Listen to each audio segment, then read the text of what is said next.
All aboard, it's Jang here with a Playmobil Dinos set. This is the Dimetrodon play set, and I got this last year when they had a bunch of these on sale. I'm a little bit behind, sorry about that, but this is actually a pretty nice scene that it creates, and the star animal of the set is very cool too. This is the Dimetrodon itself, which technically was not a dinosaur by modern scientific standards, probably a little bit closer to a mammal, strangely enough, but in popular culture we tend to associate any prehistoric monster-looking thing with dinosaurs.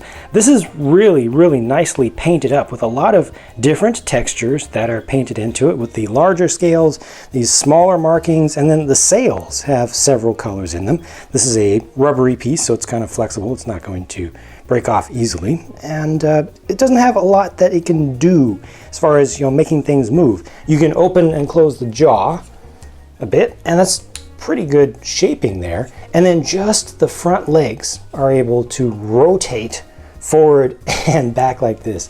The rear ones are not able to move, and the tail is not able to move. But strangely, normally this would really bug me that you can move the front legs but not the rears on a land animal like this.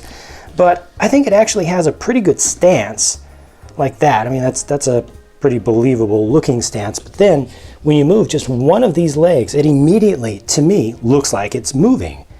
So I am no longer bothered. I just want to be able to put it into a pose where it looks like it's moving. And just moving a single leg allows that to happen. You can also bring this back a bit, and it still looks like it's kind of lunging forward there. And as soon as you look at it from the front, when the two front legs are angled differently, it looks right. So I'm actually very happy with this, surprisingly happy with it. Looks good from the top as well. This is just a very nicely done animal.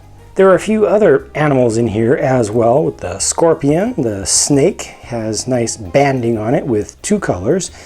Up here is a dragonfly. That looks very nice, although maybe just a little bit on the fairy side, a little bit fanciful, but I'm okay with that because I think dragonflies tend to be very beautiful things. And then a flying lizard here, or a flying lizard-like thing, and I've just attached that. This also has a very nice paint scheme on it, also a little bit on the fanciful side, but a lot of things we still don't know what their original colors were, so I think it's okay to just put in some interesting different colors for the sake of the art of it all. This is a really weird looking plant, and I like it. I like it quite a bit.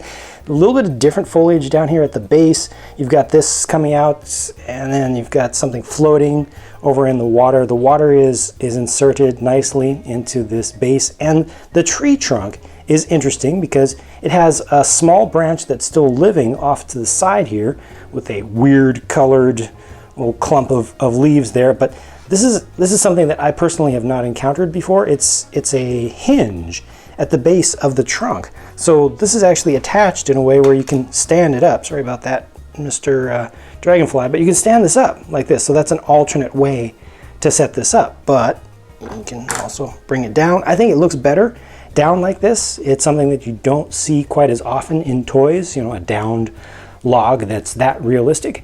And then one other plant-like thing back here, tree-like thing, which also looks good. They put a minimum of two clumps of leaves. So there are two clumps here, and then there are three here, actual pieces that you put together. So it makes it look a little bit more lively, I think, than normal, and especially compared to just putting one of those there. They really didn't do the minimum here. So I'm happy with the work that went into this, with the different prints, the paint jobs, and just the overall design of it. So for me, this is a very cool set for its size. If you have anything that you'd like to say about it, of course, feel free to leave a comment down below. I'm going to try to work on some more videos a little bit more quickly. I'll talk to you again as soon as I can.